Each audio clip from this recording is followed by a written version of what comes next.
नमस्कार दोस्तों, वेद study point में आप सभी का स्वागत है। आज हम भारतीय संविधान एवं राज्य व्यवस्था का एक बहुत ही महत्वपूर्ण टॉपिक भारत का महान्यायवादी देखेंगे। और महान्यायवादी संबंधित कोई भी डाउट आपके मन में नहीं बचने पाएगा, क्योंकि हम थ्योरी के साथ ही जो पिछले वर्ष के क्वेश्चन आए हुए हैं विगत आयोगों में, उनको भी यहाँ पर हम देखेंगे। इसीलिए महान्यायवादी संबंधित कोई भी डाउट आपके मन में नहीं बचने पाएगा। और महान्यायवादी की नियुक्ति कैसे होती है, इसकी अर्हताएँ क्या होती हैं, कितना इसका कार्यकाल होता है, इन सब के बारे में हम देखेंगे। इसलिए आप वीडियो के अंत तक जरूर बने रहिएगा। हम स्टार्ट करते हैं कि महान्यायवादी क्या होता है और संविधान में इसका प्रावधान कहाँ पे दिया गया है। अगर आपने अभी तक वीडियो को लाइक ना किया हो तो वीडियो को लाइक कर लें, और अगर चैनल को सब्सक्राइब नहीं किया है, चैनल पर अगर आप पहली बार आए हुए हैं तो इसको जरूर ही चैनल को सब्सक्राइब कर लें, साथ ही बेल आइकन को प्रेस कर लें। पहले देखते हैं जो भारत का महान्यायवादी होता है, AGI, attorney general of India, इसका संविधान में प्रावधान दिया गया है कि नहीं दिया गया है। जो महान्यायवादी होता है, इसका जो प्रावधान है संविधान में दिया गया है, जो कि अनुच्छेद जो है 76, इसमें दिया गया है कि ये एक प्रथम विधि अधिकारी होगा और ये सर्वोच्च विधि अधिकारी होगा। इसको दो नाम दिया गया है कि प्रथम विधि अधिकारी भी होगा और सर्वोच्च विधि अधिकारी होगा महान्यायवादी जो होता है। वहीं जो 76(1) के अनुसार है कि जो राष्ट्रपति होता है, सुप्रीम कोर्ट के न्यायाधीश की अर्हता रखने वाले व्यक्ति को ही AGI, attorney general of India, नियुक्त करेगा। और न्यायाधीश की अर्हता क्या होती है, इसके बारे में आपको पता होगा, क्योंकि जो सुप्रीम कोर्ट के बारे में इसको हमने वीडियो इसके लिए कर चुके हैं इसके पहले भी। नहीं तो आप जान लीजिए, जो सुप्रीम कोर्ट होता है उसकी न्यायाधीश की जो अर्हता होती है, इसमें जो पहली अर्हता होती है इसकी, किसी भी हाई कोर्ट में कम से कम 10 वर्ष तक वो वकील हो, एडवोकेट, या कम से कम 5 वर्ष तक किसी हाई कोर्ट में वो जज रहा हो, या जो राष्ट्रपति है उसकी नज़र में वो विधिवेत्ता होना चाहिए। वही होता है सुप्रीम कोर्ट का न्यायाधीश। उसके बाद है अनुच्छेद 76(2), इसके अनुसार होता है जो महान्यायवादी का कर्तव्य है वो राष्ट्रपति द्वारा समय समय पर निर्देशित किया जाता है या सौंपा जाता है। राष्ट्रपति कहता है कि आपको क्या क्या काम करना है, क्या नहीं करना है। अगर आपने अभी तक वीडियो को लाइक ना किया हो तो वीडियो को लाइक कर दें, साथ ही चैनल को सब्सक्राइब कर लें, क्योंकि हम यहाँ पे जो महान्यायवादी से संबंधित क्वेश्चन है विगत वर्षों में, उसके बारे में भी हम देखेंगे। अनुच्छेद नंबर जो 76(3) है, इसके अनुसार होता है जो AGI होता है, अपने कर्तव्य के पालन में भारत के सभी राज्य क्षेत्र के किसी भी यानी सभी न्यायालय में सुनवाई का अधिकार होता है इसके पास। वहीं जो 76(4) है, ये कहता है कि जो राष्ट्रपति के प्रसाद पर्यंत जो महान्यायवादी होता है, ये राष्ट्रपति के प्रसाद पर्यंत अपना पद धारण करेगा। वहीं जो इसका वेतन और भत्ता है, ये भी राष्ट्रपति ही निर्धारित करेंगे कि इसको कितना वेतन और कितना भत्ता देना चाहिए। वहीं जो अनुच्छेद 88 है, इसके अनुसार कहा गया है कि संसद के दोनों सदनों में भाग ले सकता है, पर कहीं भी वोट नहीं कर सकता है, और इन्हें संसद की तरह ही वेतन और भत्ते जो विशेषाधिकार होता है वो दिया जाएगा। और इसके अलावा होता है एक महाधिवक्ता, अनुच्छेद 165 में दिया गया है इसके बारे में। प्रत्येक राज्य का जो राज्यपाल होता है वो हाई कोर्ट के न्यायाधीश की अर्हता रखने वाला जो भी व्यक्ति होगा उसी को महाधिवक्ता के तौर पर नियुक्त करेगा, यानी एडवोकेट जनरल। और होगा क्या ये, अनुच्छेद 165 के अनुसार कहा गया है कि राज्य सरकार का ये प्रथम विधि सलाहकार होगा, और राज्य सरकार को विधि संबंधी जो विषय होंगे उस पर ये सलाह देगा राज्य सरकार को।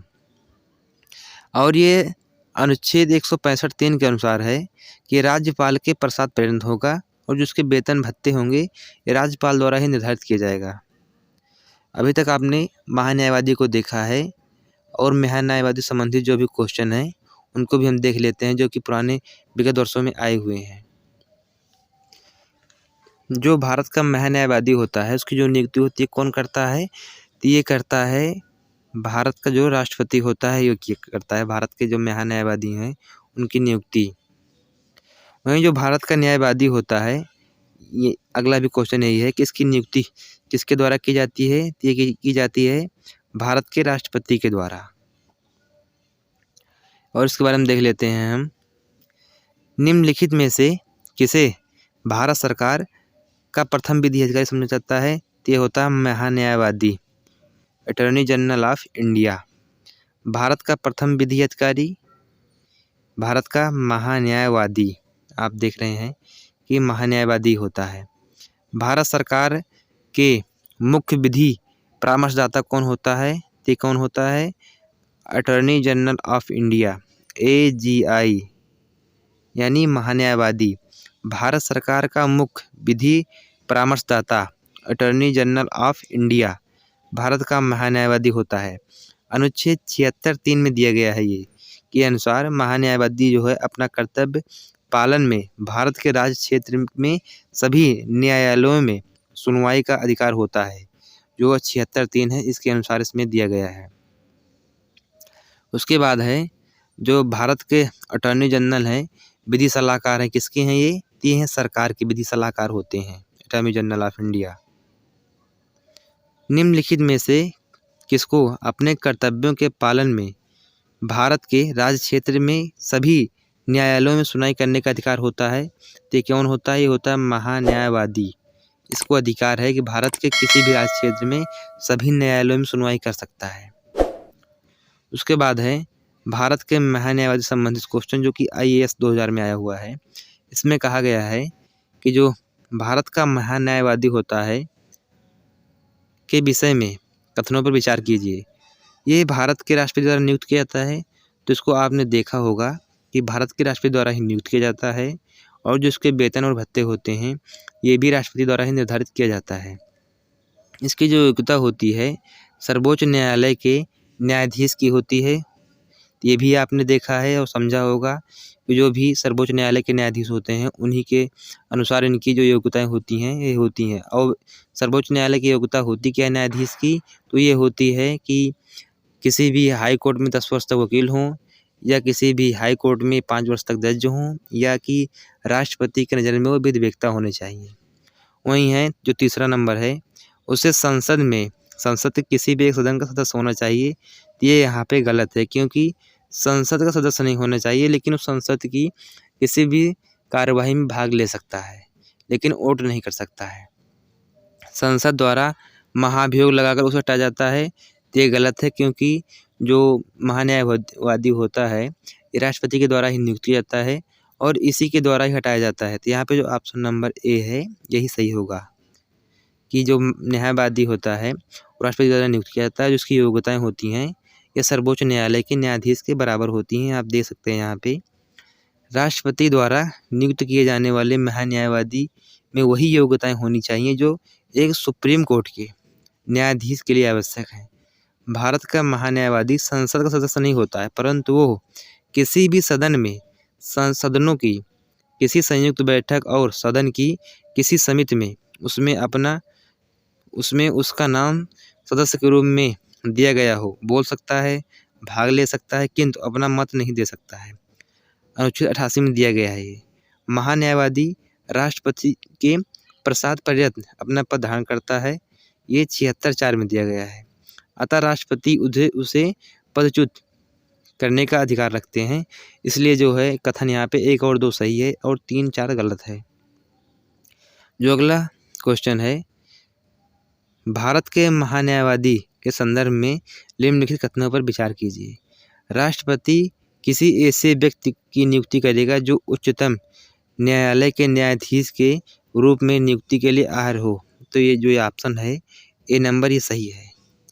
महान्यायवादी इतना पारिश्रमिक प्राप्त करेगा जो संसद अवधारित करे। तो ये आपने देखा होगा कि जो महान्यायवादी का पारिश्रमिक होता है ये राष्ट्रपति निर्धारित करता है कि उसे कितना वेतन और भत्ता मिलना चाहिए।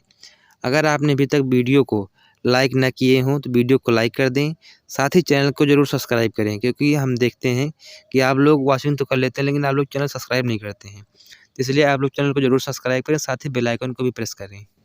तो यहाँ पे जो ऑप्शन नंबर है A ये सही होता है, क्योंकि आप देख रहे हैं कि भारत का जो महान्यायवादी होता है अटॉर्नी जनरल सर्वोच्च विधि अधिकारी होता है, और अनुच्छेद 76(1) में दिया गया है कि जो है राष्ट्रपति उच्चतम न्यायालय का न्यायाधीश नियुक्त होने के लिए आहरित किसी भी व्यक्ति को महान्यायवादी के रूप में नियुक्त करेगा।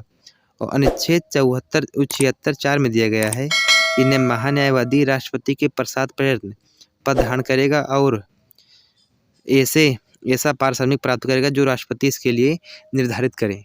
अगर वीडियो आपको पसंद आया हो तो वीडियो को लाइक करें, साथ ही चैनल को सब्सक्राइब कर लें अगर आपने अभी तक चैनल सब्सक्राइब नहीं किया है, और अपने दोस्तों में शेयर कर दें, क्योंकि जो वीडियो है आने वाले एग्जाम के लिए बहुत ही महत्वपूर्ण है। धन्यवाद।